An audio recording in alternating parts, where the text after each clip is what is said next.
Avant cela, la revue de presse culturelle, bien sûr, de Patrice Rodel. Ce matin, vous nous avez parlé du Canard enchaîné et de cette découverte que nous étions très écoutés de l'autre côté de l'Atlantique. Là, il s'agit de quoi? On va être très écoutés aussi, puisque c'est tout simplement Télématin. Et on va aller du côté de l'Allemagne, à Karlsruhe, où pour le pour le tricentenaire de la ville, un artiste a proposé cette œuvre. On dit maintenant même une installation. Il s'appelle Erwin Wurm. Ça s'appelle Truck.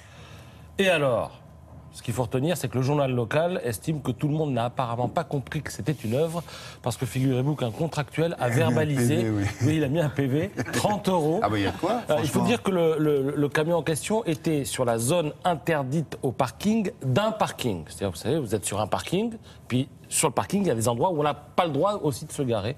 Et c'est là qu'était le camion, adossé contre la façade, 30 € de PV. Du coup, il a écrasé les vélos en dessous, non? Non, ils sont à côté, les vélos. Ah bon, d'accord. Mais pas le petit garçon. Le film du jour maintenant, Un instant d'égarement, c'est Oui. sur tous les écrans. Alors c'est une nouvelle version après le film de 1977 qui avait été fait par Claude Berry. Là, c'est le fils qui produit, Thomas Langman. Alors je vous le dis tout de suite, Le Figaro n'a pas aimé, à l'inverse du Parisien qui a aimé. 2 interviews ce matin dans la presse, dans le contexte de la sortie de ce film. Vincent Cassel qui dans Direct Matin dit que Cluzet est une Rolls. Et puis vous avez dans le Parisien Cluzet qui raconte sa première rencontre avec Cassel avant le film. Hein. Oui. Il dit, pour notre premier déjeuner, il n'arrêtait pas de parler. Et au bout de 20 minutes, je lui ai dit, tu es vachement prolixe. Et l'autre l'a mal pris. Il a dit, si tu veux, je ferme ma gueule. Et il dit, en fait, non, Cluzet dit, en fait, je le trouvais au contraire très généreux de se livrer ainsi. Et tous les deux ont donc fait ce film. Cluzet, ce matin, dans le Parisien, dit, j'ai mis 45 ans à m'apprécier.